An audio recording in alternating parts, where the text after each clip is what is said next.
الحمد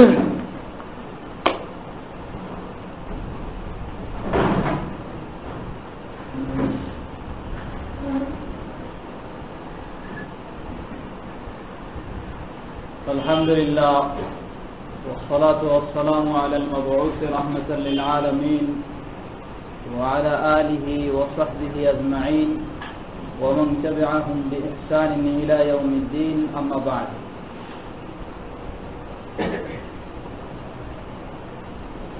شرح العقيدة الطحاوية ধারাবাহিক দর্শের শেষ পর্যায়ে আমরা পৌঁছে গেছি। আজকে যে মূলনীতি থেকে শুরু হবে তা হলো 98 মূলনীতি থেকে। এই মূলনীতিতে ইমাম তাহাবী রাহমাহুল্লাহ বলছেন, ওয়ালা নুফাদ্দিলু আহাদান মিনাল আউলিয়া আলা আহাদিন মিনাল আম্বিয়া আলাইহিস সালাম ওয়া নাকুলু নাবিয়্যুন ওয়াহিদ আফদাল মিন জামিইল আউলিয়া।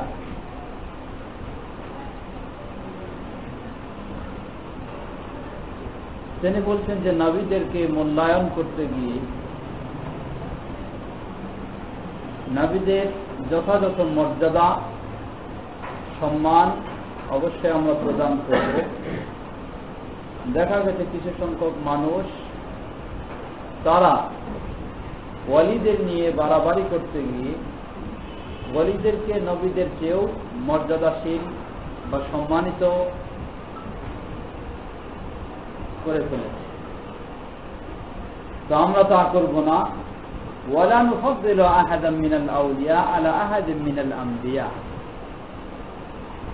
কোন নবীর উপর কোন ওয়ালিকে প্রাধান্য দেব না, বরং আমরা যেটি বলি তা হলো নাবিয়্যুন ওয়াহিদুন আফদালু মিন জামিইল আউলিয়া। পৃথিবীর বুকে যত আউলিয়া আসবে বা এসেছে সকল আউলিয়াদেরকে যদি এক পাল্লায় রাখা হয় আর একজন নবীকে যদি এক পাল্লায় রাখা হয়, সে নবী অবশ্যই সকল আউলিয়াদের চেয়ে মর্যাদাশীল শ্রেষ্ঠ। তবে এ ওলি হলেন তারা যারা নবী নন, কারণ যিনি নবী হবেন তিনি অবশ্যই ওলি হবেন। সেই ওলি নয় যিনি নবী ছাড়াই, নবী রাসূল ছাড়াই যারা ওলি, তাদের কথা বলা হচ্ছে। ওলিদের সম্পর্কে আজকে সমাজে যে সমস্ত ধারণা রয়েছে, মনে করা হয় যে ওলি এটা যেন এক বিশেষ বংশ থেকেই হতে পারে, বা এই ওলি বিশেষ ব্যক্তিদের উত্তরসূরি যারা তারাই হতে পারে, বা এই ওলি ঈমান আনলেই শুধু ওলি হওয়া যায় না, আরো এক স্তরে উপনীত হতে হবে, পৌঁছতে হবে, তাহলে ওলি হওয়া যায়। মূলত এই সমস্ত ধারণা হিন্দুদের থেকে এসেছে, কারণ হিন্দুরা তাদের ধর্মযাজক, তাদের ধর্ম বিষয়ে যিনি পারদর্শী, তাদেরকে তারা মনে করে থাকে শুধুমাত্র ব্রাহ্মণ যারা হবে বা ব্রাহ্মণের বংশ থেকে যারা হবে তারাই ধর্মযাজক হতে পারবে, তারাই ধর্ম নিয়ে কথা বলবে, ধর্ম নিয়ে গবেষণা করবে। এছাড়া অন্য সাধারণ যত সে শিক্ষিত হোক আর যত যাই হোক সে হওয়ার যোগ্যতা রাখে না। ঠিক সেখান থেকেই অজানা জাহেল সমাজের কাছে এই ধারণা এসেছে। তাই তারাও মনে করে থাকে যে নবী এবং রাসূল হওয়ার, ওলি হওয়ার জন্য কেবলমাত্র ওই সব পীরজাদা যদি হয় তাহলেই ওলি হইতে পারবে, বা আওলাদে রাসূল বা ইত্যাদি পূর্বপুরুষ রাসূল সাল্লাল্লাহু আলাইহি ওয়াসাল্লামের বংশের সিলসিলা টানে একটা মিথ্যা দাবি দাঁড় করে ফেলে এবং বলে যে এই দৃষ্টিকোণ থেকেই বা এই সিলসিলার মাধ্যমে শুধু ওলি হতে পারে, এছাড়া। মূলত আল্লাহ রাব্বুল আলামিন জাহেল সমাজের ভ্রান্ত ধারণার প্রতিবাদ করে আল্লাহ রাব্বুল আলামিন ওলিদের সম্পর্কে বলছেন। ওলি কারা? আল্লাহ বলছেন, আলা ইন্না আউলিয়া আল্লাহি লা খাউফুন আলাইহিম ওয়া লা হুম ইয়াহজানুন। আল্লাযীনা আমানু ওয়া কানু ইয়াত্তাকুন। আল্লাহ রাব্বুল আলামিন সূরা ইউনূসের ৬২ এবং ৬৩ নম্বর আয়াতে ওলিদের সম্পর্কে কিছু বর্ণনা দিচ্ছেন। বলছেন যে জেনে রাখো, যারা ওলি আউলিয়া লা খাউফুন আলাইহিম ওয়া লা ইয়াহজানুন, তাদের জন্য কোনো ভয় দুশ্চিন্তার বিষয় না। তবে কারা ওলি? আল্লাহ বলে দিচ্ছেন আল্লাযীনা আমানু ওয়া কানু ইয়াত্তাকুন। প্রথম গুণ হচ্ছে তারা ঈমান আনবে। তাহলে ঈমান আনলে ওলি এর প্রথম স্তরে পৌঁছা যায়। ওয়া কানু ইয়াত্তাকুন, এরপর আরো যেটি জটিল গুণ হচ্ছে বা বেশি গুরুত্বপূর্ণ বিষয় হলো আরো তারা হবে পরিপূর্ণ মুত্তাকি। মুত্তাকি কারা? যাদের মাঝে তাকওয়া রয়েছে তারাই মুত্তাকি। তাকওয়া কি? তাকওয়ার সংজ্ঞা বিভিন্ন জন বিভিন্ন রকমের প্রদান করে থাকেন। সংক্ষিপ্ত কথা হলো তাকওয়া ওয়া ইমতিসালু আওয়ামিরিল্লাহ ওয়া ইজতিনাবু আন নাওয়াহিহি, আল্লাহ রাব্বুল আলামিনের নির্দেশগুলি পালন করা এবং আল্লাহ রাব্বুল আলামিনের নিষেধগুলি বর্জন করা। এই দুটি গুণ যে ব্যক্তি অর্জন করতে পারবে, সেই তাকওয়া অর্জন করতে পারে, সেই মুত্তাকি বলে গণ্য হবে। তাই ওলি হওয়ার জন্য প্রথম শর্ত হলো তাকে ঈমানদার হতে হবে, দ্বিতীয় শর্ত হলো তাকে একজন মুত্তাকি তাকওয়াবান হতে হবে। তাহলে সে ব্যক্তি ওলি হতে পারে, যেই ওলিদের সুসংবাদ আল্লাহ রাব্বুল আলামিন কোরআনে দিয়েছেন যে তাদের জন্য কোনো ভয় ভীতি শঙ্কা দুশ্চিন্তার কারণ নেই, তাদের জন্য সুখবর সুসংবাদ, তাদের জন্য শান্তি। তারা ওই ওলিরা যারা এই দুটি গুণের অধিকারী হবে। প্রথম হলো তারা ঈমানদার হবে, দ্বিতীয় হলো তারা তাকওয়াবান।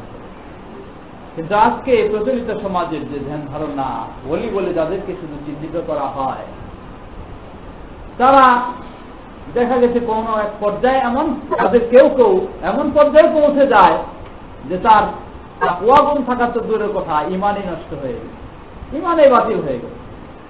কারণ যে ব্যক্তি সন্তুষ্ট থাকে তাকে অন্যজন গিয়ে সেজদা করে, এটাতে যে সন্তুষ্ট হয় সে হলো তাগুত, সে হলো মুশরিক। আর ঈমান বলতে কিছু নেই, ইসলাম বলতে তার কিছু নেই, সে আবার ওলি কেমনে হয়? ওলি হওয়ার জন্য প্রথম শর্ত হলো তাকে ঈমানদার হতে হবে। যে এটা দাবি করে যে সে গায়েব জানে, যে দাবি করে সে ভবিষ্যতের কিছু জানে, সে দাবি করে সে তার মরিদ যারা হচ্ছে বা ইত্যাদি হচ্ছে তাদের জীবনে কি ঘটবে না ঘটবে এ সমস্ত তথ্য দেয়, এ সমস্ত অগ্রিম সংবাদ দেয়, এ সমস্ত জিনিসগুলির দাবি যে করবে সে মুসলমানই হতে পারে না, সে ঈমানই নেই, ঈমানই বাতিল হয়ে গেছে, কারণ সে শিরকে আকবারে লিপ্ত হয়ে গেছে। অতএব প্রচলিত সমাজে যাদেরকে ওলি বলে ওলি আল্লাহ বলে ধারণা করা হয়, এদের মধ্যে অনেকেই রয়েছে তারা ওলি তো দূরের কথা, ওলির সীমারেখার মধ্যেই নেই, বরং ইসলাম থেকে বের হয়ে গেছে। তাই ওলি এটি কোনো বংশীগতভাবে পাওয়া যায় এমন নয়, বা কোনো পরিবারগতভাবে পাওয়া যায় এমন নয়, বা কোনো দেশ বা এলাকা হিসেবে পাওয়া যায় এমন নয়, বরং ওলি সেই ব্যক্তি হতে পারে যে ব্যক্তি কমপক্ষে এই দুটি গুণ সে অর্জন করতে পারবে। প্রথম হলো ঈমান, ঈমানের মূল হলো সেই ঈমানি বিষয়গুলির প্রতি জ্ঞান, সঠিক জ্ঞান থাকা কোরআন এবং সহিহ হাদিসের আলোকে। অতঃপর সে ব্যক্তি মুত্তাকি হবে, অর্থাৎ ইসলামের যেগুলি নির্দেশ সেগুলিকে পালন করবে এবং ইসলামের যেগুলি নিষেধ সেগুলিকে বর্জন করবে, সে ব্যক্তি ওলি হবে। তো এই ওলির স্থান হচ্ছে অবশ্যই নবীদের নিচে হলো এই ওলিদের স্থান, এই ওলির উপর হলো নবুয়তের স্থান। কিন্তু জাহেল সম্প্রদায়, বেদাতি সমাজ, তারা নবীদের উপরে ওলিদেরকে স্থান দিয়েছে। কি কারণ? কতগুলি তাদের শয়তানি যুক্তি রয়েছে, সেই শয়তানি যুক্তিগুলির আলোচনা। তার মধ্যে একটা যুক্তি হলে তারা বলে যে ওলি যা কিছু দিক নির্দেশনা পেয়ে থাকে এগুলি সে সরাসরি আল্লাহ রাব্বুল আলামিনের কাছ থেকে পেয়ে সেই অনুযায়ী নিজে চলে এবং তার মুরিদদেরকে, তার অনুসারীদেরকে চালায়। তাহলে সে সরাসরি আল্লাহর কাছ থেকে দিক নির্দেশনা নিয়ে চলে। আর নবী এবং রাসূল তারা কি? তারা তো সরাসরি আল্লাহ রাব্বুল আলামিন থেকে সবকিছু দিক নির্দেশনা পান না, বরং যেমন কোরআন মাজিদ নবী সাল্লাল্লাহু আলাইহি ওয়াসাল্লামের কাছে এসেছে কিভাবে? জিবরাইল আলাইহিস সালামের মাধ্যমে। তাহলে নবী এবং রাসূল তারা সরাসরি আল্লাহর কাছ থেকে গ্রহণ করতে পারে না, মাঝে আরেকজন মাধ্যম থাকতে হয়, সেই মাধ্যমের মাধ্যমে তারা গ্রহণ করতে পারেন। তাহলে তাদের মর্যাদা, তাদের স্থান ঊর্ধ্বে না, যিনি সরাসরি আল্লাহর কাছ থেকে নিয়ে আসতে পারেন তার স্থান ঊর্ধ্বে। অতএব ওলিরা যেহেতু কোনো মাধ্যমের প্রয়োজন হয় না, সরাসরি তারা আল্লাহ রাব্বুল আলামিনের কাছ থেকে নিয়ে আসতে পারেন, নিয়ে আসেন এবং সেই অনুযায়ী তারা চলেন। সুতরাং ওলিদের স্থান হল নবীদের চেয়ে। এটি হলো তাদের একটি কাল্পনিক ধারণা, অযৌক্তিক চিন্তা চেতনা, এছাড়া কিছুই নয়। কারণ ওই সমস্ত ওলি যারা দাবি করে থাকে সরাসরি আল্লাহর কাছ থেকে পেয়ে নির্দেশিত হচ্ছে বা নিজেরা পরিচালিত হচ্ছে ও পরিচালনা করছে অন্যদেরকে, মূলত তারা কখনো আল্লাহর কাছ থেকে পায় না, বরং তারা শয়তানের কাছ থেকে পেয়েই শয়তানি নির্দেশনা অনুযায়ী তারা চলে। কারণ ওয়াহি, মানুষের কাছে যদি আল্লাহর পক্ষ থেকে ওয়াহি আসতে হয় তাহলে সেটা অবশ্যই জিবরিল এর মাধ্যমে ওয়াহি আসে। জিবরিল ছাড়াই যদি কোনো ওয়াহি চলে আসে আর মনে করে যেটা ওয়াহি, তাহলে জেনে নিতে হবে সেটা হলো শয়তানের পক্ষ থেকেই ওয়াহি এসেছে। যেমনই ভাবে আল্লাহ রাব্বুল আলামিন কোরআন কারীমের প্রায় 2 জায়গায় বা আরো কিছু জায়গায় বর্ণনা করেছেন। আল্লাহ বলছেন, ওয়াকাযালিকা জাআলনা লিকুল্লি নাবিয়্যিন আদুওয়ান শায়াতিনাল ইনসি ওয়াল জিন্নি ইউহি বা'দুহুম ইলা বা'দিন যুখরুফাল কওলি গুরুরা। আমি নবীদের কতগুলি জিন ও ইনসানদের মধ্য থেকে শত্রু তৈরি করে দিয়েছি, যে শত্রুদের কি করে থাকে, সেই শয়তানদের একজন অপরজনের কাছে মুখরোচক কথা ওহী করে থাকে। তো এই ওহী সরাসরি আসতে পারে, সেটা আসার জন্য কোনো জিবরাইল বা আর কোনো ফেরেশতার মাধ্যমের প্রয়োজন নেই, এটাই শুধু সরাসরি আসতে পারে। আর যেটা আল্লাহর পক্ষ থেকে আসবে সেটা অবশ্যই জিবরাইল এর মাধ্যমে এসে থাকে। তো সেই বাতিল সমাজ বা বাতিল সম্প্রদায় যারা ধারণা করে থাকে যে আল্লাহ রাব্বুল আলামিনের কাছে তাদের ওলিরা সরাসরি জিবরাইল এর মাধ্যম ছাড়াই ওহী পেয়ে থাকে, কোনো সন্দেহ নাই সেটি হচ্ছে শয়তানি ওহী, সেটি হচ্ছে শয়তানের পক্ষ থেকেই ইসলাম বিরোধী শরীয়ত গর্হিত কথা ও কাজ। অতএব আহলে সুন্নাহ ওয়াল জামাআহ বিশ্বাস করে থাকে সকল ওলি এর ঊর্ধ্বে হলো নবী এবং রাসূলদের মর্যাদা, স্থান। যিনি ওলি, শুধু ওলি, নবী বা রাসূল নন, তিনি অবশ্যই নবী রাসূলদের নিচে তার স্থান। আর একজন নবী গোটা বিশ্বের যত সব ওলি এসেছেন, আছেন এবং আসবেন, সকলের চেয়েও মর্যাদাশীল হলেন নবীগণ। এটি হল আহলে সুন্নাহ ওয়াল জামাআতের আকীদা বিশ্বাস। সাথে সাথেই ইমাম সাহাবী রাহিমাহুল্লাহ পরবর্তী মূলনীতিতে বলছেন, এই সমস্ত যারা দাবি করে থাকে ওই ওলিদের নবীদের চেয়ে বেশি মর্যাদা রয়েছে, তারাই ওই ওলিদের নামে বহু কিছু মিথ্যা কারামত আবার সেগুলি বর্ণনা করে দেবে।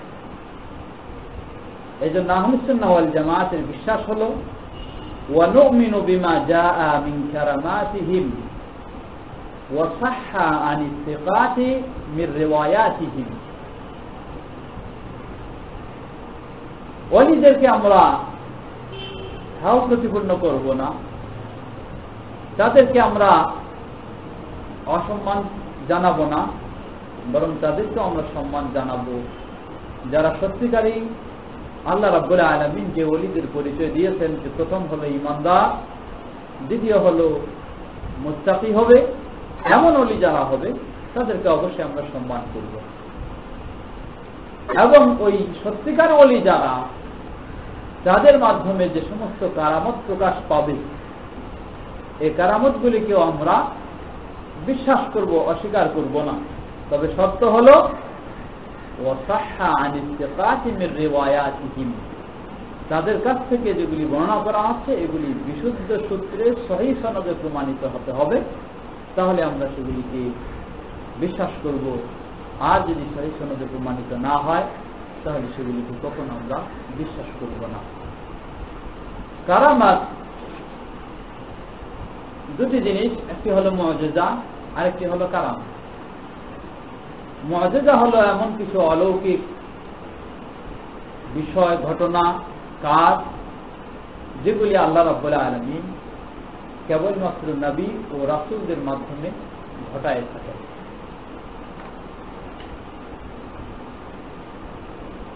আর কারামত হলো এমন কিছু সমাজে সচরাচর যা কিছু ঘটে থাকে, হয়ে থাকে, এগুলির ব্যতিক্রম কিছু ঘটা, কিন্তু সেটা আল্লাহ রাব্বুল আলামিন তার কোনো খাঁটি প্রকৃত ঈমানদার নেককার ব্যক্তি এর মাধ্যমে ঘটায় থাকেন। এই কারামত অবশ্যই কতগুলি মাপকাঠি রয়েছে, তা হলো শরীয়ত অর্থাৎ ইসলাম, কোরআন এবং সহিহ হাদিসের আলোকে আকীদা, বিশ্বাস ও আমল আখলাক এর পরিপন্থী কখনো এই কারামত হবে না। অবশ্যই কোরআন ও সহিহ হাদিস এর আলোকেই এই কারামত হতে হবে, এটি হলো সত্য। দ্বিতীয় সত্য হলো এই কারামত বিশ্বাস করার জন্য এটি অবশ্যই বিশুদ্ধ সনদে, সহিহ সনদে প্রমাণিত হতে হবে। যদি সহিহ সনদে প্রমাণিত না হয় তাহলে যতই কোরআন অনুযায়ী হোক আর হাদিস অনুযায়ী হোক তা গ্রহণযোগ্য হবে না। তাই আহলে সুন্নাহ ওয়াল জামাতের আকীদা, বিশ্বাস, যারা প্রকৃতপক্ষে ওলি, সত্যিকারী ওলি, ঈমানদার, তাদের সেই কারামতগুলিকে আমরা বিশ্বাস করব যখন সেগুলি সঠিক সহিহ সনদে প্রমাণিত হবে, বানায় সেগুলি মিথ্যা রচনা করা হবে না, তখন আমরা সেগুলিকে বিশ্বাস করব। এরপরে 100 নম্বর মূলনীতিতে ইমাম তাহাবী রাহিমাহুল্লাহ বলছেন ওয়া নুমিনু বিআশরাতিস সাআ মিন খুরুজিদ দাজ্জালি ওয়া নুজুল ঈসা ইবনে মারইয়াম আলাইহিস সালাম মিনাস সামাই ওয়া নুমিনু বিতুলু'ইশ শামসি মিন মাগরিবিহা ওয়া খুরুজি দাব্বাতিল আরদি মিন মাওদি'iহা। আমরা আরো বিশ্বাস করব যে সমস্ত কিয়ামতের আলামত কোরআন ও হাদিসে বর্ণিত হয়েছে, সেই কিয়ামতের আলামতগুলির প্রতি আমরা বিশ্বাস স্থাপন করব। এটি হলো আহলুস সুন্নাহ ওয়াল জামাতের আকীদা, বিশ্বাস। কিয়ামতের আলামত সেগুলি সাধারণত দুই ধরনের হয়, আলামত সুগরা, আলামত কুবরা। কতগুলি ছোট আলামত আর কতগুলি হলো বড় আলামত। ছোট আলামতগুলি যেগুলো বহু আগে থেকেই তার প্রকাশ শুরু হয়েছে, আর বড় আলামত সেগুলি কিয়ামতের পূর্ব মুহূর্তেই সাধারণত প্রকাশ লাভ করবে।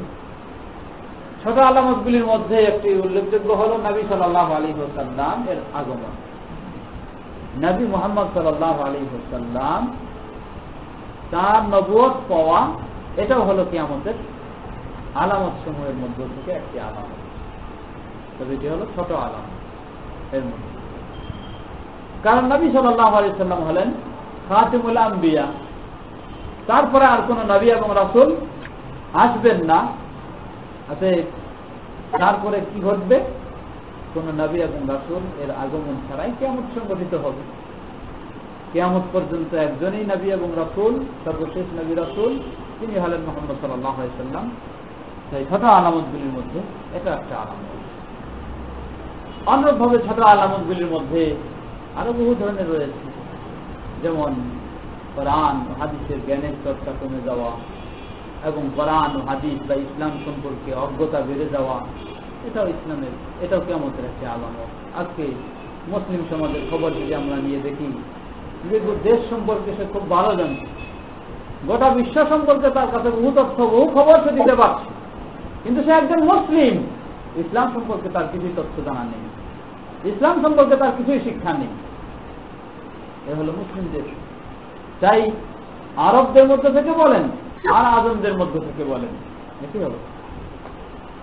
এটা একটা আলামতের মধ্যে। এই ধরনের বহু আলামত রয়েছে, ছোট আলামত। আর যেগুলি বড় আলামত, সেই বড় আলামত ডিস্টার্ব করছি মনে হয় না,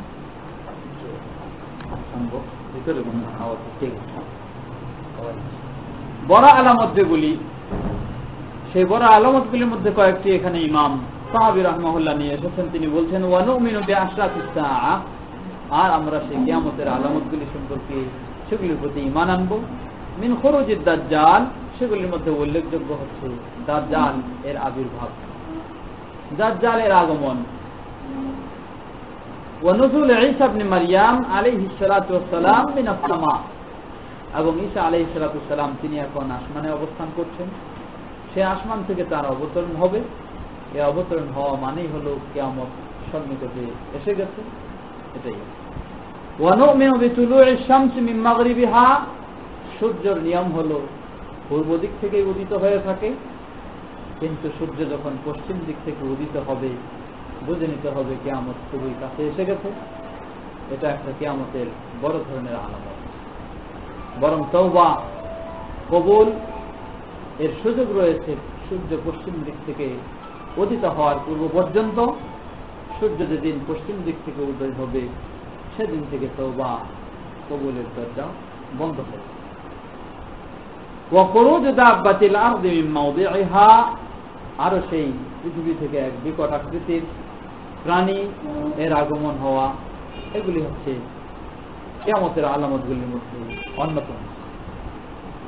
সহিহ হাদিসে এসেছে নবী সাল্লাল্লাহু আলাইহি ওয়াসাল্লাম থেকে বর্ণিত প্রসিদ্ধ সাহাবী হুযায়ফা ইবনে উসাইদ রাদিয়াল্লাহু আনহু, তিনি বলছেন যে একদিন আমরা কিয়ামত সম্পর্কে আলোচনা করছি, কখন হবে, কি অবস্থা ইত্যাদি সম্পর্কে। হঠাৎ নবী সাল্লাল্লাহু আলাইহি ওয়াসাল্লাম আমাদের কাছে আসলেন, আসে বললেন যে কি বিষয়, তোমরা কি বিষয় নিয়ে আলোচনা করছো? আমরা বললাম যে আল্লাহ রাসূল সাল্লাল্লাহু আলাইহি ওয়াসাল্লাম, আমরা কিয়ামত সম্পর্কে আলোচনা করছি। নবী সাল্লাল্লাহু আলাইহি ওয়াসাল্লাম তখন বললেন, জেনে রাখো তোমাদেরকে আমি 10টি বড় আলামতের কথা বর্ণনা করে দিচ্ছি। এই 10টি আলামত সংগঠিত না হওয়া পর্যন্ত, এগুলির আবির্ভাব না হওয়া পর্যন্ত কিয়ামত সংগঠিত হবে না।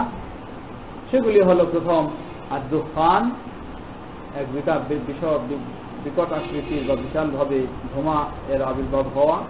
ওয়া দাজ্জাল, দাজ্জালের আগমন ঘটা। ওয়া দাব্বা, এক বিকট আকৃতির প্রাণীর আগমন হওয়া। ওয়া তুলু'ইশ শামসি মিন মাগরিবিহা, পশ্চিম দিক থেকে সূর্য উদয় হওয়া। ওয়া নুজুল ঈসা ইবনে মারইয়াম, ঈসা আলাইহিস সালামের আসমান থেকে অবতরণ করা। ওয়া খুরুজ ইয়াজুজ ওয়া মাজুজ, ইয়াজুজ মাজুজের আগমন হওয়া। ওয়া সালাসাতু খুসুফিন, আর 3 ধরনের বড় ধরনের জমিন ধসে যাওয়া। খাসফুন বিল মাশরিকি, প্রাচ্যে একটা ধসে যাবে। ওয়া খাসফুন বিল মাগরিবি, সে পাশ্চাত্যে আরেকটা। ওয়া খাসফুন বিজাজিরাতিল আরব, এবং আরব উপদ্বীপগুলিতে আরেক জায়গায় ধসে যাবে। ওয়া আখিরু যালিকা নারুন তাখরুজু মিনাল ইয়ামান তাতরুদুন নাস ইলা মাহশারিহিম, আর সর্বশেষ যেটি আলামত সেটি হলো ইয়ামান থেকে এমন আগুন বের হবে যে আগুন যেন মানুষদেরকে তারাই নিয়ে যাবে তাদের সেই হাসরের স্থানে। এগুলি হচ্ছে উল্লেখযোগ্য সেই কিয়ামতের আলামত। সেই আলামতগুলি, এই আলামতগুলি যখন এই প্রকাশ পাবে তখন এই আর দেরির কোনো অবকাশ নেই, কিয়ামত যেন অতি শীঘ্রই সংঘটিত হবে। সেগুলি আলোচনা করতে গেলে বিস্তারিত অনেক আলোচনা এসে যায়, যেগুলি সম্পর্কে আমাদের মোটামুটি অনেকেরই ধারণা রয়েছে। তাই এরপরেই পরের বিষয়ে আমরা যাচ্ছি। ইমাম সাহাবী রাহমাহুল্লাহ এর পরের মূলনীতি তিনি বলছেন যে ওয়ানারা আল জামাআতা হাক্কান ওয়া সাওয়াবান ওয়াল ফুরকাতা যায়গান ওয়া আযাবা। আমরা আরো বিশ্বাস করে থাকি আল জামাআতা হাক্কান ওয়া সাওয়াবা, মানুষদের মুসলিম সমাজের জামাতবদ্ধ হয়ে থাকা, ঐক্যবদ্ধ হয়ে থাকা, এটাই হলো সঠিক, এটাই হলো হক। ওয়াল ফুরকাতা যায়গান ওয়া আযাবা, আর বিভিন্ন দলে উপদলে বিভক্ত হয়ে বিচ্ছিন্ন হয়ে থাকা, সেটাই হচ্ছে পদস্খলন এবং সেটাই একটা আযাবের কারণ। তাই আহলে সুন্নাহ ওয়াল জামাআহ ঐক্যমত হয়ে থাকাটাই বিশ্বাস করে থাকে এবং এটি সঠিক। মূলত এই বিষয় সম্পর্কে কোরআন এবং হাদিসের অনেক নির্দেশ এসেছে, যেগুলি পূর্বে আমাদের জামাত সম্পর্কে কিছু আলোচনা সেখানে হয়ে গেছে। তো এই যে এক ঐক্যমত হওয়া আর দ্বিমত হওয়া, ঐক্যমত হওয়া ইখতিলাফ সাধারণত দুই ধরনের। ইখতিলাফ সাধারণত দুই ধরনের হয়ে থাকে। একটাকে বলা হয় ইখতিলাফ তানাউ, আরেকটাকে বলা হয় ইখতিলাফ তাযাদ। তানাউ অর্থাৎ কোন একটা মাসআলা, কোন একটা বিষয়ে একাধিক নিয়ম ইসলাম থেকেই রয়েছে, সেই একাধিক নিয়মগুলির মধ্যে আপনি একটা পালন করছেন, আরেকজন আরেকটা পালন করছেন, কিন্তু সবগুলি সঠিক।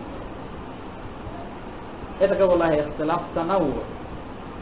মানে দ্বিমতটা শুধু একটা প্রকারের মধ্যে থেকে দ্বিমত, আসলেই প্রমাণ এই দৃষ্টিকোণ থেকে ও হক সঠিকতার মাপকাঠির দৃষ্টিকোণ থেকে এখানে দ্বিমত মত। আরেকটা হলো ইখতিলাফ তাযাদ, মানে সঠিকতার মাপকাঠির দৃষ্টিকোণ থেকে একটা আরেকটার পরিপূর্ণ বিপরীতমূলক। তো প্রথম প্রকার যেই ইখতিলাফ মতভেদ, সেটা বৈধ, সেটা অবৈধ নয়, সেটা শরীয়ত সম্মত। উদাহরণস্বরূপ যেমন সানা পাঠ করা, নিয়ম হলো সালাতে তাকবীরে তাহরিমার পরে সানা পাঠ করতে হবে।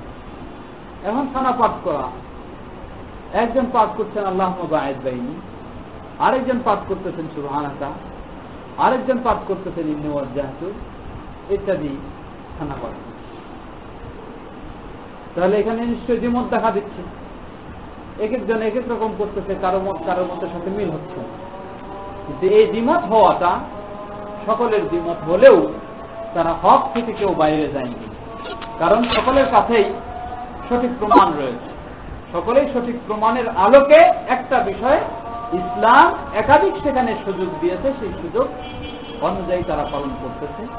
এই দ্বিমত হওয়াটা এখানে শুধুমাত্র একজন আরেকজনের চেয়ে উত্তম হতে পারে এতটুকুই পার্থক্য, এছাড়া আর বেশি নয়। একটা হালাল আর একটা হারাম এ ধরনের নয়, বরং এখানে একটা আরেকটার চেয়ে কোনো কোনো দৃষ্টিকোণ থেকে উত্তম এতটুকুই হতে পারে, এছাড়া কিছু। তাই এটা শরীয়তে নিন্দিত নয়, বরং এটা বৈধ রয়েছে, এখানে সুযোগ রয়েছে। দ্বিতীয় বিষয়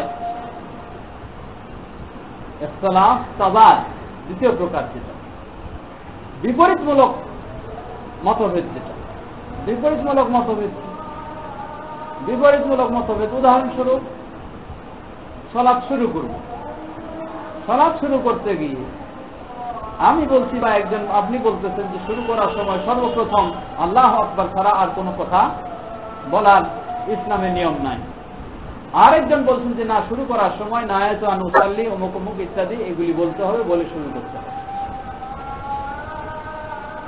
এখানে একটা বিপরীতমূলক দ্বিমত, কারণ আল্লাহু আকবার সেও ব্যক্তি বলছে, আল্লাহু আকবার আমিও বলছি, কিন্তু আল্লাহু আকবারের পূর্বে সে কিছু বলতেছে, আমি কিছু বলছি না, এবং আল্লাহু আকবারের পূর্বে সে কিছু বলাটাই বলতেছে এটাই বিধান, আর কিছু না বলাটাই আমি বলতেছি এটাই বিধান।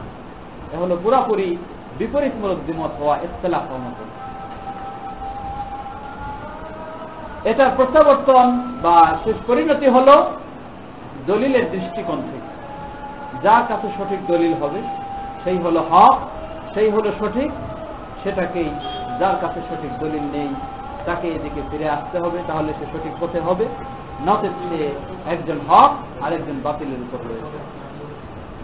তো ইসলামে যেই দ্বিমতটাকে হারাম করে দেওয়া হয়েছে, যেই দ্বিমতের উপর কখনো অটল থাকা যাবে না, সেটা হচ্ছে কোনো বিষয়ে দ্বিমত হওয়ার পরেও সে বিষয়ে যখন সঠিক প্রমাণ প্রতিষ্ঠিত করা যাবে না, ওই দ্বিমতই হলো হারাম। সেই দ্বিমতকে অবশ্যই বর্জন করে যেখানে প্রমাণ রয়েছে সেই প্রমাণের দিকে যেতে হবে।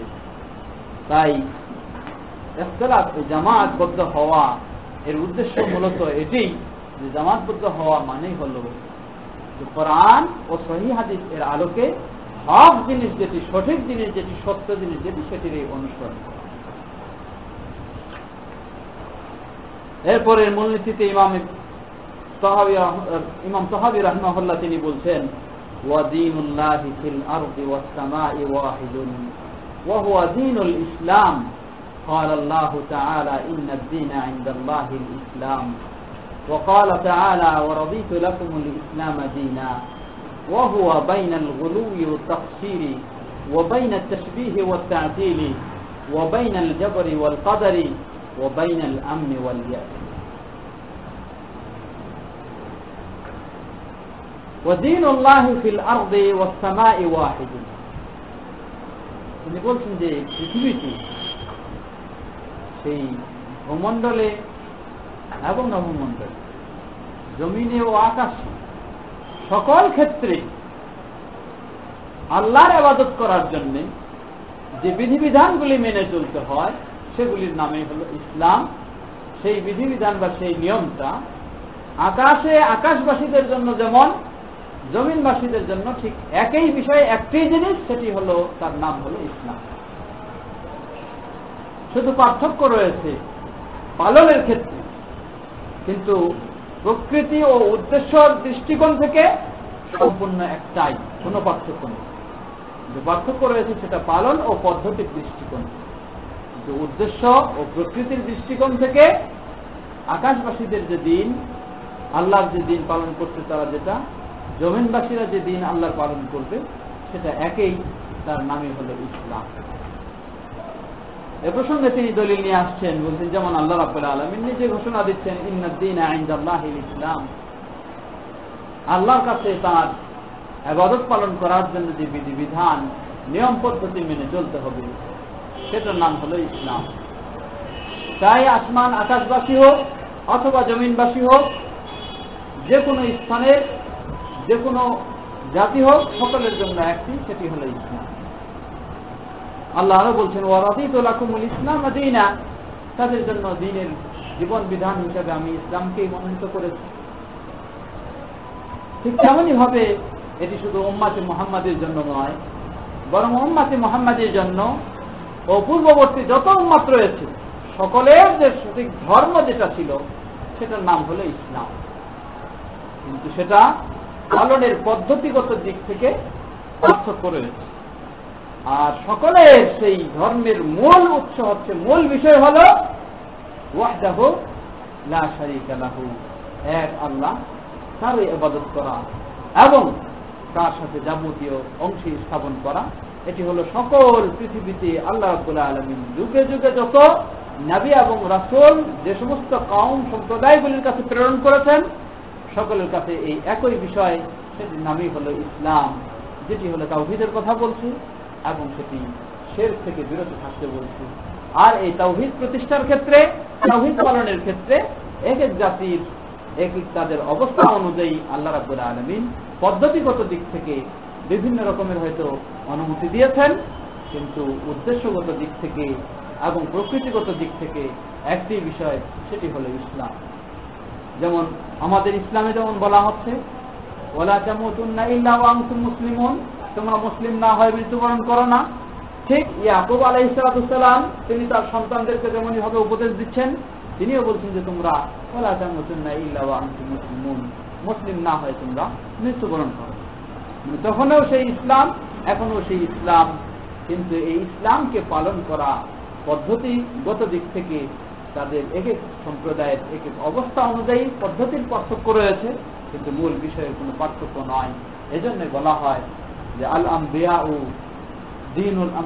আম্বিয়াউ আন্নাসুন ওয়া দীনুহুম ওয়াহিদুন। সহিহ হাদিসে এসেছে, নবী সাল্লাল্লাহু আলাইহি ওয়াসাল্লাম বলছেন যে আল আম্বিয়া ও আল্লাহ, নবীগণ হলেন বৈমাত্রীয় ভাই। ওয়াদিনুহুম ওয়াহিদ, বৈমাত্রীয় ভাই মানে মা একাধিক হতে পারে কিন্তু পিতা একটাই, অর্থাৎ সেই আল্লাহ রাব্বুল আলামিন যে তার তাওহীদ বাস্তবায়নের জন্য পৃথিবীতে রাসূলগণ এসেছেন, কিন্তু এক একজন এক এক পদ্ধতিতে সেটা বাস্তবায়ন করছেন, কিন্তু মূল বিষয় হলো একটাই, সেটাই হলো তাওহীদ। ওয়াদিনুহুম ওয়াহিদ, তাদের দিন মূল হবে সেটি হলো একটাই। ওয়াহুয়া দিন ওয়াহুয়া বাইনাল গুলুওয়ি ওয়াত তাকসীর, আর আল্লাহর পক্ষ থেকে যে দিন, যে ইসলাম, সেই ইসলাম মধ্যমপন্থী ইসলাম, সে ধর্ম, সে জীবন ব্যবস্থা মধ্যমপন্থী, সেটি বাড়াবাড়ির মধ্য দিয়েও নয়, আবার বর্জনের মধ্য দিয়েও নয়। ওয়া বাইনা তাসবিহ ওয়া তা'তিল, আর সেটি তাসবিহ এবং তা'তিল, আল্লাহ রাব্বুল আলামিনকে মাখলুকদের সাথে সাদৃশ্য স্থাপন এর মধ্য দিয়েও নয়, আবার তা'তিল আল্লাহ রাব্বুল আলামিনের গুণাবলীকে অস্বীকার করার মধ্য দিয়েও নয়, বরং উভয়ের মধ্য দিয়েই হলো যেগুলি আল্লাহ রাব্বুল আলামিন থেকে প্রমাণিত রয়েছে, আল্লাহ রাব্বুল আলামিনের গুণাবলী বলে কোরআন এবং সহিহ হাদিসে বর্ণনা এসেছে, ঠিক সেগুলিকেই ইসলামে বিশ্বাস করা হয় এবং মানা হয়। আবার এগুলিকে কোনো মাখলুকের সাথে সাদৃশ্য স্থাপন করা হয় না। ওয়া বাইনাল জাবরি ওয়াল কাদার, আর জাবরিয়া এবং কাদারিয়া দুই দল দুই দিকে অবস্থান নিয়েছে। ইসলাম সেই দুই দলের সাথে নয়, বরং উভয়ের মধ্যেই ইসলাম এর অবস্থান। ওয়া বাইনাল আমনি ওয়াল ইয়াসি, আবার সেই খাওয়ারিজ এবং মুরজিয়া দুই দল দুই দিকে অবস্থান নিয়েছে। খাওয়ারিজ তারা শুধু ইবাদত করে ভয় ভীতির বিষয়গুলিকে সামনে রেখেই, শাস্তির ভয়কে সামনে রেখেই, আর মুরজিয়া তারা ইবাদত করে শুধু শান্তি সুসংবাদের বিষয়গুলিকে সামনে রেখেই। আহলে সুন্নাহ ওয়াল জামাত বা ইসলাম সেটা নয়, বরং ইসলাম হলো ভয় ভীতিকেও সামনে রাখবে, আবার সুসংবাদকেও সামনে রেখেই ইবাদত করে যাবে। এটা হলো চতুর্থ। এরপর পঞ্চম সর্বশেষ যেটি মূলনীতি, সেখানে ইমাম তাহাবী রাহমাহুল্লাহ বলছেন, এটা মূলত নতুন কথা এখানে নাই, পূর্বের গুলিকে তিনি আবার বলছেন যে ফাহাযা দীনুনা ওয়া ইতিকাদুনা যাহিরান ওয়া বাতিনা, এটাই শুরু থেকে শেষ পর্যন্ত আমরা যেগুলি আলোচনা করলাম, এটাই হলো আমাদের দ্বীন। ওয়া ইতিকাদুনা, এটাই আমাদের আকীদা বিশ্বাস। যাহিরান ওয়া বাতিনান, বাহ্যিকভাবেও আমরা এই আকীদা বিশ্বাস পোষণ করে থাকি, বাতিনান, এবং ঈমানের ভিতরের দিকেও আমরা এই বিশ্বাস পোষণই করে থাকি। আমরা মুখ দিয়ে একটা বলি, অন্তর দিয়ে আরেকটা করি, এ ধরনের নয়, বরং আমরা যেটা বর্ণনা করলাম এটাই আমাদের বাহ্যিক, এটাই আমাদের আভ্যন্তরীণ, এটা বাইরের কথা আমাদের, এটাও ভিতরের কথা, একই আমাদের। وَنَحْنُ بَرَاءٌ إِلَى اللَّهِ تَعَالَى مِنْ كُلِّ مَنْ خَالَفَ الَّذِي ذَكَرْنَاهُ وَبَيَّنَّاهُ, আর আমরা যে সমস্ত বিষয়গুলি আলোচনা করলাম সেগুলির যদি কেউ বিরোধিতা করে থাকে, দ্বিমত পোষণ করে থাকে, তাহলে আমরা আল্লাহর রাসূল বলতে চাই যে তাদের সাথে আমাদের কোনো সম্পর্ক নেই, তাদের থেকে আমরা সম্পূর্ণ মুক্ত। ওয়ানাসআলুল্লাহ তাআলা আন ইউসাব্বিতানা আলাল ঈমান, আর আল্লাহর কাছে আমরা এটাই প্রার্থনা করছি, আল্লাহ যেন আমাদের এই সঠিক ঈমানের উপর প্রতিষ্ঠিত করেন। ওয়া ইয়াখতুমু লানা বিহি, এবং এই সঠিক ঈমানের উপর রেখেই আমাদের বিদায় হয়।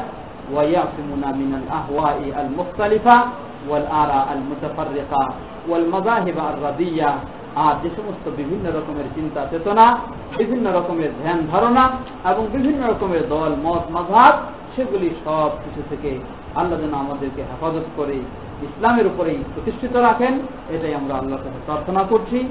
مثل المشبهة والمعتزلة والجهمية والجبرية والقدرية وغيرهم، এই সমস্ত যেমন দলগুলি من الذين خالفوا السنة والجماعة، যারা সুন্নাহ এবং সাহাবীদের খেলাফ করেছে, وحالفوا الضلال, এবং যারা পথভ্রষ্টতার সাথে চুক্তিবদ্ধ হয়েছে। ونحن منهم براء وهم عندنا ضلال وأرضياء, আর আমরা তাদের থেকে সম্পূর্ণ মুক্ত, তারা আমাদের কাছে পথভ্রষ্ট পদস্খলিত বলেই পরিচিত। ওয়াবিল্লাহিল ইসমা ওয়াত তাওফীক, আর আল্লাহর কাছে আমাদের সংরক্ষণ এবং আল্লাহর কাছে আমাদের জন্য সঠিক তৌফিক কামনা করছি। আল্লাহ আমাদের সেই তৌফিক দান করুন। আল্লাহুম্মা আমিন। ওয়া আখির দাওয়ানা আলহামদুলিল্লাহি রাব্বিল আলামিন ওয়া সাল্লাল্লাহু তাআলা আলা নবিয়িনা মুহাম্মদ ওয়া আলা আলিহি ওয়া সাহবিহি আজমাইন। এই পর্যায়ে আমরা আজকে শারহুল আকীদা আত-তাহাবিয়ার সর্বশেষ মূলনীতি আলোচনার মাধ্যমে আমরা আকীদা আত-তাহাবিয়া এর আলোচনা সংক্ষিপ্তভাবে শেষ করছি বা শেষ করলাম। আমরা শুরু থেকে এ পর্যন্ত যতগুলি আমরা পড়লাম এবং শিখলাম ও শুনলাম, আল্লাহ রাব্বুল আলামিন কোরআন ও সহিহ হাদিসের আলোকে সেগুলি আমাদেরকে মেনে চলার তৌফিক দান করুন। আল্লাহুম্মা আমিন। হ্যালো,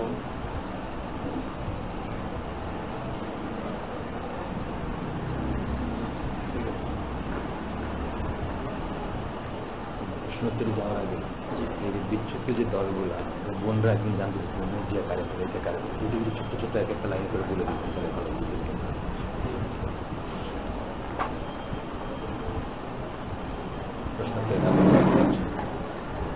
এই যে দলগুলো থেকে পানা চাইলেন বা যেগুলো থেকে মুক্ত করলেন, জাস্ট ডেফিনেশনটা। প্রশ্নোত্তর পর্বে যাওয়ার পূর্বেই আবেদন এসেছে একটি, তা হলো যে সমস্ত দলগুলি থেকে আমরা মুক্ত বলে ঘোষণা দিলাম সেই দলগুলি সম্পর্কে সংক্ষিপ্ত পরিচিতি জানতে চাওয়া হচ্ছে। আসলেই আমরা যখন দর্শ শুরু করেছিলাম শারহুল আকীদা আত-তাহাবিয়া, সে দর্শের শুরুতেই কয়েকটি বৈঠক আমরা আলোচনা করেছি যে বিষয়গুলি, তার মধ্যে একদিন আমরা সম্পূর্ণ এই দলগুলি সম্পর্কে আলোচনা করেছিলাম এবং বলা হয়েছিল যে সামনে আমাদের এই দলগুলির আলোচনা আসবে, তাই এই দলগুলির পরিচয় আজকে আমরা আলোচনা করছি। যাই হোক, এরপরেও শুরুতে যেমনই ভাবে হয়েছিল আবার শেষে আরেকবার স্মরণ করে দিচ্ছি সেই দলগুলির কথা। তা হলো উল্লেখযোগ্য যেগুলি, সবচেয়ে ভয়ঙ্কর যেটি এবং বেশি বিরোধমূলক তা হলো জাহমিয়া সম্প্রদায়। জাহমিয়া, যাদের উৎপত্তি হচ্ছে জাহাম বিন সাফওয়ান থেকে। জাহাম বিন সাফওয়ান এই ব্যক্তি থেকে উৎপত্তি। জাহাম বিন সাফওয়ান মূলত এই চিন্তা চেতনাগুলি ইহুদদের থেকে পেয়েছে। তাদের চিন্তা চেতনা হলো, বিশ্বাস হলো, তারা আল্লাহ রাব্বুল আলামিনের যত সব এসএম নাম এবং আল্লাহ রাব্বুল আলামিনের যতগুলি গুণাবলী সবগুলিকে তারা অস্বীকার করে। আল্লাহর ব্যাপারে তারা বিশ্বাস করে শুধু এটুকুই যে ব্রেনে একটা ধারণা রাখতে হবে যে আল্লাহ বলতে কিছু আছে। এটাই হলো তাদের আকীদা, বিশ্বাস। আর আল্লাহর নাম গুণাবলী ইত্যাদি এগুলি তারা কিছু বিশ্বাস করে না। অন্যভাবে কোরআন ও হাদিসে যা কিছু বর্ণনা আসুক না কেন সেগুলি তারা কখনো বিশ্বাস করে না। এটি হলো আসমা ও সিফাতের ক্ষেত্রে, এবং ইসলামের অন্যান্য সব বিষয়গুলির ক্ষেত্রে বিপুল তাদের সাথে প্রচুর পরিমাণে ইসলাম বা আহলে সুন্নাহ ওয়াল জামাতের সংঘর্ষ। দ্বিতীয় হলো মুতাজিলা। মুতাজিলা এটি একটি সম্প্রদায় যেটি ওয়াসিল বিন আতা এই ব্যক্তির থেকেই উৎপত্তি হয়েছে এই দলটি। এই মুতাজিলা সেটি সাহাবীদের শেষে, তাবেঈদের শুরুতেই এই দলটির উৎপত্তি হয়। হাসান আল বসরি রাহিমাহুল্লাহ থেকেই এই ওয়াসিল বিন আতা উভয়ের মাঝে দ্বন্দ্ব সৃষ্টি হয়ে এই দলটির উৎপত্তি হয়। তো মুতাজিলা এদের মূল যেগুলি বিষয় হলো, তাদের মোট হলো 5টি হলো মূল নীতি। তাদের উসুল হলো তাদের 5টি। সেই 5টি উসুলের মধ্যে প্রথম উসুল যেটি, সেটি হলো তাওহীদ। এই তাওহীদ অর্থ হলো তাদের কাছে আল্লাহ রাব্বুল আলামিনের নামগুলিকে তারা স্বীকার করে, কিন্তু আল্লাহ রাব্বুল আলামিনের কোনো সিফাত, কোনো গুণাবলীকে তারা স্বীকার করে না। কোরআন এবং হাদিসে যেখানে আলোচনা আসুক না কেন সেগুলিকে তারা অস্বীকার করে। অস্বীকার করাটাই হলো তাদের কাছে তাওহীদ। আর যারা স্বীকার করে তাদেরকে তারা মুশরিক বলে চিহ্নিত করে। এছাড়া তারা সুন্নাহর দৃষ্টিকোণ থেকে, অর্থাৎ হাদিসকে তারা অস্বীকার করে না, স্বীকার করে না। এরপর হলো জাবরিয়া। জাবরিয়া এটি একটি সম্প্রদায়, যে সম্প্রদায় তারা তাকদীরের বিশ্বাসের ক্ষেত্রে বাড়াবাড়ি করেছে। তাকদীরের বিশ্বাসের ক্ষেত্রে বাড়াবাড়ি বলতে তাদের বিশ্বাস হলো মানুষ এটা যেন একটা কাঠের পুতুল, তার নিজস্ব কোনো স্বাধীনতা নেই, ভালো মন্দ বাছাই করার তার কোনো অধিকার নেই। আল্লাহর পক্ষ থেকে যা নির্ধারিত হয়েছে সেই শুধু করে যাচ্ছে।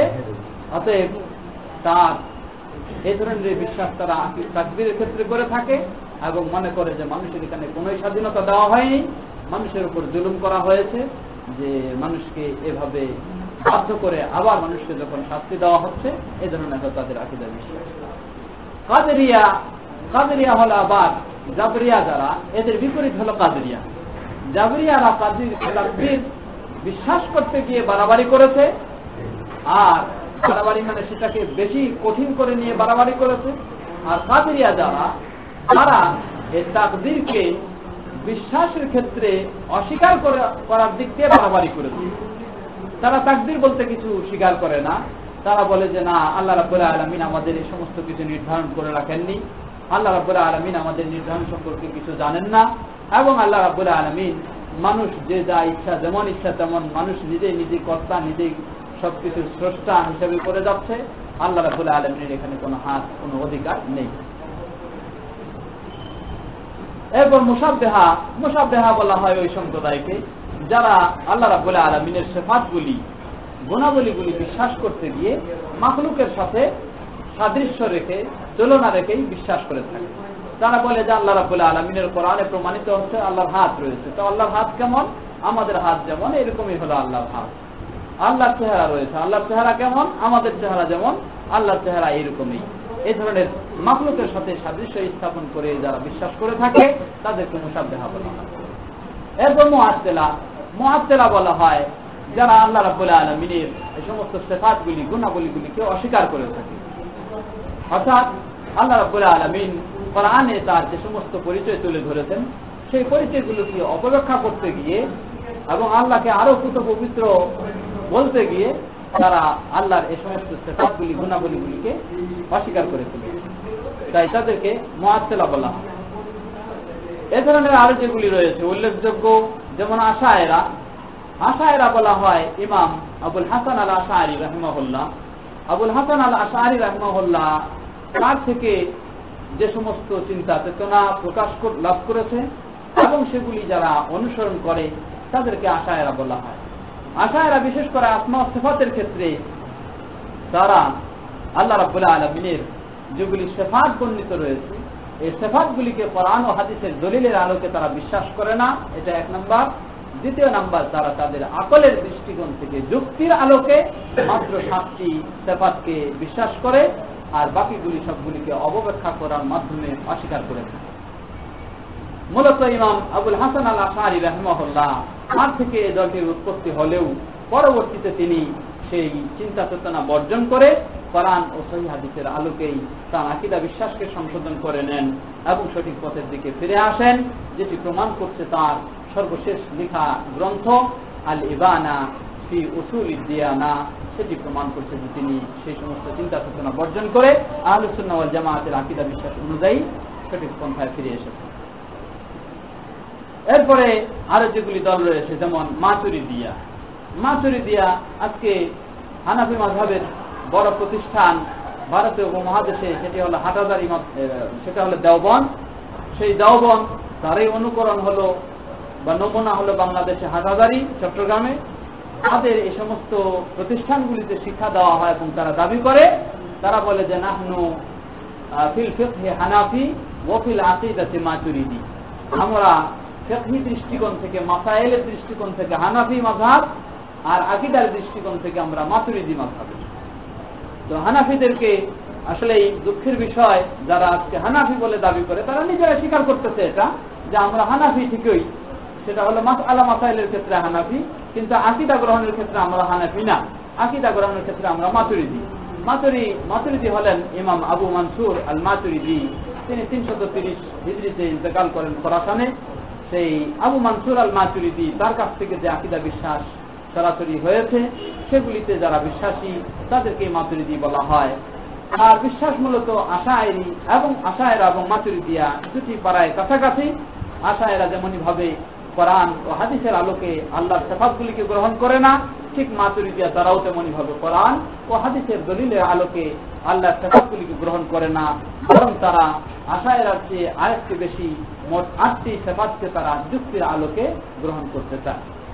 এ হলো আশায়েরা, মাতুরিদিয়া। এই সমস্ত দলগুলি, অর্থাৎ এই জাহমিয়া, এবং সবচেয়ে বড় সমস্যা হলো কি, বড় কারণটা কি এই দলগুলি এবং আহলুস সুন্নাহ ওয়াল জামাতের বিরোধের কারণ কি? কারণ হলো এই যে জাহমিয়া এবং মুআতাজিলা এবং জাবরিয়া, কাদেরিয়া, মুশাব্বিহা, মুআতাজিলা, আশায়েরা আর মাতুরিদিয়া এবং আরো যতগুলি রয়েছে, এই সব দলগুলি আহলুস সুন্নাহ ওয়াল জামাত বলে থাকে যে বিশেষ করে ঈমানের বিষয়গুলি গায়েবী বিষয়গুলি আমরা কেবলমাত্র কোরআন ও হাদিসের বর্ণনা যেটি আসবে হুবহু সেইভাবে আমরা বিশ্বাস করব, সেখানে নিজের ব্রেন বুদ্ধি খাটায় কোনো পরিবর্তন করার, কোনো বিকৃত করার চেষ্টা করব না। সেক্ষেত্রে আমরা কোরআন এই হাদিসের আলোকে গ্রহণ করব। এটা হলো আহলে সুন্নাহ ওয়াল জামাতের কথা। আর এই সব দলগুলির কথা হলো এই সমস্ত আকীদা বিশ্বাসের ক্ষেত্রে কোরআন ও হাদিস নয়, বরং আমাদের বিবেক যেটা বলবে সেটাই আমরা প্রাধান্য দিব, সেটাকেই আমরা গ্রহণ করব। আমাদের যুক্তি যেটা বলবে সেটাই আমরা মানব। এটি হলো সবচেয়ে বড় পার্থক্যের কারণ। আল্লাহু তাআলা আ'লাম। সাল্লাল্লাহু আলা নবিয়িনা মুহাম্মদ। আচ্ছা, আসসালামু আলাইকুম। ওয়ালাইকুম আসসালাম ওয়া রাহমাতুল্লাহ। অজ্ঞতাবশত যদি কোনো ব্যক্তি তার অনুসারীদের নিকট থেকে সিজদা পেতে চায়, অর্থাৎ সেক্ষেত্রে সে জানে না যে এটা ইসলাম বিনষ্টকারী বিষয়, এমত অবস্থায় ওই ব্যক্তি যে নিজেকে প্রকাশ্যে মুসলমান দাবি করে মুশরিক বা কাফির হবে কিনা, এটা অযৌক্তিক কথা। এখানে অজ্ঞতার কিছু সুযোগ নাই। কোন ব্যক্তিকে যদি সিজদা করা হয়, এই সিজদা একমাত্র আল্লাহ রাব্বুল আলামিন পাওয়ার অধিকার রাখে। এটা যদি কাউকে করা হয় আর সে যদি বলে যে আমি জানি না যে আমাকে সিজদা করছে, এটা অন্যায় হয়ে যাচ্ছে বা এটা এটা অযৌক্তিক কথা, অজ্ঞতা হতে পারে না। বরং অবশ্যই সে জানে, কিন্তু শয়তান তার কাছে এই নিষিদ্ধ কাজটা, খারাপ কাজটাই আকর্ষণীয় করে তুলেছে, মজাদার করে তুলেছে, তাই সে এটা আরো ভালো মনে করছে এবং আরো সুযোগ দিয়েছে, সে কাফের। দ্বিতীয় হলো অজ্ঞতাবশত শিরকে আকবার লিপ্ত মুসলিম দাবিদার ব্যক্তির বিষয়ে হুকুম কি? যে ব্যক্তি শিরকে আকবারে লিপ্ত হয়েছে, আমরা আগেই এই বিষয়টি নিয়ে বিস্তারিত আলোচনা করেছি যে একজন ব্যক্তি কুফরিতে লিপ্ত হওয়া, কুফরি কাজ করা, আর কি হলো কাফের হয়ে যাওয়া, দুটোর মাঝে পার্থক্য রয়েছে। কুফরি কাজ করলেই মানুষ সকলে কাফের হয়ে যায় এমন নয়। একজন কাফের সে কুফরি কাজ করার মাধ্যমে সে কাফের ঠিকই, কিন্তু একজন মুসলমান যখন কুফরি কাজ করে, এই শিরকে আকবারে লিপ্ত হওয়া মানে হলো কুফরি কাজ করা বা শিরকে আকবারে লিপ্ত হওয়া, এতেই তাকে সরাসরি ভাবে কুফরি মানে মুশরিক বা কুফরি আকবার বা কাফের বলে আখ্যা দেওয়া যাবে না। বরং ব্যক্তি বিশেষ যখন হুকুম দিতে যাব আমরা, সেখানে কয়েকটি বিষয়ের প্রয়োজন রয়েছে। প্রথম বিষয় হলো এই বিষয়টি যদি এমন হয়ে থাকে, তার অজানা হয়ে থাকে, তাহলে এই বিষয়টি তাকে জানাতে হবে। এবং এই বিষয় সম্পর্কে যদি তার কোনো সংশয়, কোনো অপব্যাখ্যা থেকে থাকে, সেই সংশয় ও অপব্যাখ্যাগুলি নিরসন করে তাকে সঠিক ধারণা দিতে হবে। এরপরে যদি সেই সেগুলিতে লিপ্ত হয়ে থাকে তাহলে তার হুকুম শিখতে হবে। 3 নম্বর, বিভিন্ন নবী এবং রাসূলদের তাওহীদ বাস্তবায়নের মানহাজ কি বিভিন্ন ছিল? আমরা পূর্বেই বললাম তাওহীদ বাস্তবায়ন তো একাধিকভাবে হতে পারে। যেমন সালাত আদায়ের মাধ্যমে তাওহীদ বাস্তবায়ন হতে পারে, কিন্তু মানহাজ, এখানে বলা হয়েছে মানহাজ কি ভিন্ন ছিল? না, নবী এবং রাসূলদের তাওহীদ বাস্তবায়নের মানহাজ কথাটি একটু বোঝা দরকার। এক হলো শরীয়তের ইবাদতের পদ্ধতি, আরেকটি হলো মানহাজ। মানহাজ মানে মানহাজ শব্দটির অর্থ বলা যেতে পারে তরিকা, পদ্ধতি। এটা একটা পদ্ধতি, একটা তাওহীদ বাস্তবায়নের পদ্ধতি। আরেকটি হলো তাওহীদ বাস্তবায়ন করতে গেলে যে সমস্ত কর্মসূচি গ্রহণ করতে হবে, এই কর্মসূচিগুলি বাস্তবায়ন বা সম্পাদনের পদ্ধতি। তো উদাহরণস্বরূপ সালাত সম্পাদন এর মাধ্যমে তাওহীদ বাস্তবায়ন করা যায়, কিন্তু এই সালাত সম্পাদন প্রতিটি নবীর মধ্যেই ছিল। কিন্তু সালাত আমরা যেই ধরনের রুকু, সিজদা এবং কওমা এবং ইত্যাদি সূরা ফাতিহা বা ইত্যাদি পাঠ করে আসছি, এই পদ্ধতি হুবহু এই পদ্ধতি সকলের কাছে ছিল না। কিন্তু সালাতের মতো ইবাদত দিয়ে তাওহীদ বাস্তবায়ন তারাও করেছেন, সকল নবী করেছেন। এই দৃষ্টিকোণ সম্ভব হলে মুরজিয়াদের মৌলিক আকীদাগুলোকে সংক্ষেপে বলবেন। মুরজিয়াদের আলোচনা হয়ে গেছে। মুরজিয়াদের মৌলিক ইসের মধ্যে সবচেয়ে বড় যেটা বিষয়, মুরজিয়া তারা শুধু যে সমস্ত ইসলামে সুসংবাদ রয়েছে সেগুলিকেই নিয়েই তারা আলোচনা করে, মানে কি করে থাকে। এই জন্য তারা বলে যে আল মাসিয়া লা তাদুররু মা'আল ঈমান কামা আল আত্তাআ লা তানফা মা'আল কুফর। তারা বলে যে কোন ব্যক্তির যদি ঈমান থাকে, সে যত বড় অপরাধে লিপ্ত হোক না কেন এই অপরাধে তার ইমানের কোনো ক্ষতি করতে পারে না, যদি সে ইমান হয়ে। যেমনই ভাবে কোনো ব্যক্তি যদি কাফের হয়, যত বড়ই সে ভালো কাজ করুক না কেন তার কোনো উপকার হয় না। ঠিক সেই রকম কেউ যদি ইমানদার হয়, যত বড় অন্যায় করুক না কেন সেটা তার কোনো ক্ষতি করতে পারে না। মূলত আহলে সুন্নাহ ওয়াল জামাত এখানে দ্বিতীয় অংশের ক্ষেত্রে একমত, অর্থাৎ কাফের যত রকম এই ইমানের কাজ করুক না কেন সেটা ইমান না নিয়ে আসা পর্যন্ত তার কোনো উপকারে আসে না, এটা আহলে সুন্নাহ ওয়াল জামাত একমত। কিন্তু তার যে দ্বিতীয় অংশটুকু সেটি হচ্ছে, প্রথম অংশ সেটি হচ্ছে ইমান থাকলেই যত রকমের অপরাধে লিপ্ত হোক না কেন সেটি কোনো ক্ষতি করে না। এ কথাটি হলো বাতিল কথা। বরং অপরাধগুলি দুই ধরনের রয়েছে। কতগুলি অপরাধে লিপ্ত হওয়ার কারণে ইমান সমূলে বাতিল হয়ে যায়, আবার কতগুলি অপরাধে লিপ্ত হলে সে ব্যক্তি গুনাহগার হয়ে থাকে বড় ধরনের, কিন্তু তার ইমান সমূলে বাতিল হয় না। এটি হলো আহলে সুন্নাহ ওয়াল জামাতের আকীদা, বিশ্বাস। আল্লাহু তাআলা আলাম। আরো অনেক কিছু বিষয় রয়েছে।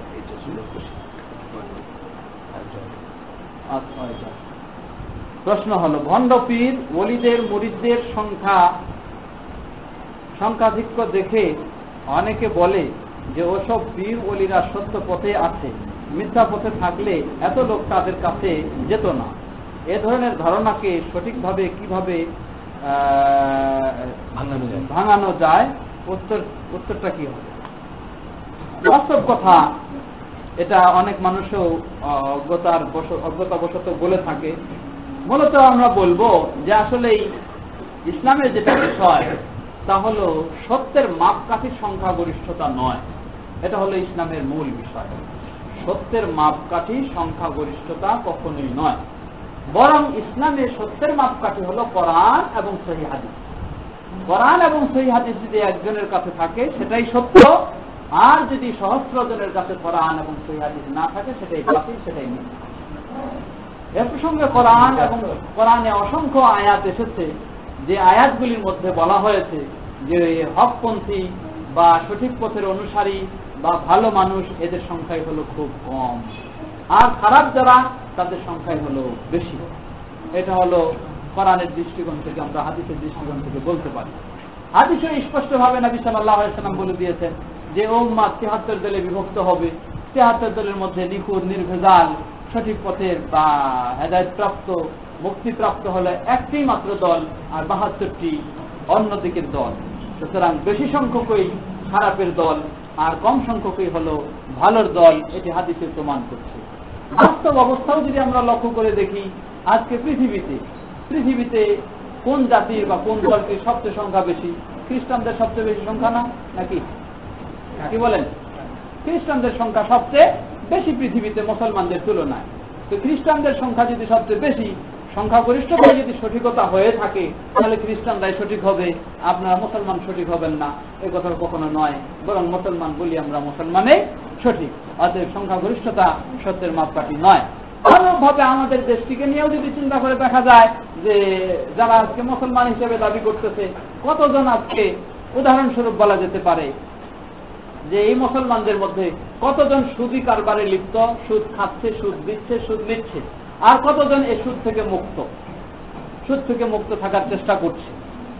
হিসাব করলে দেখা যাবে যে মনে হয় বিরাট পার্থক্য, যে এই মুসলমানরা যারা 5 ওয়াক্ত সালাত আদায় করছে, রমজানের রোজা রাখছে, কষ্ট করে বহু ইবাদত করছে, এসব অধিকাংশই অনেকেই সুদ নিচ্ছে, দিচ্ছে, সুদী কারবারের সাথে লিপ্ত হয়ে গেছে।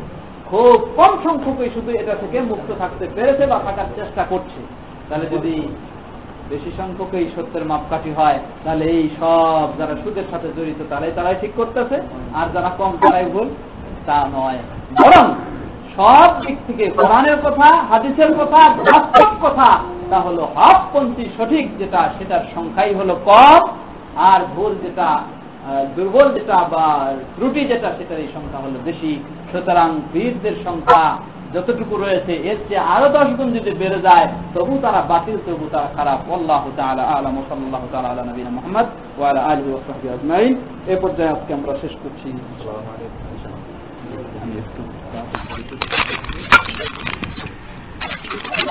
আজকে ভারী সবার মাশাআল্লাহ। আগুন তৈরি করছেন, আল্লাহ সবাইকে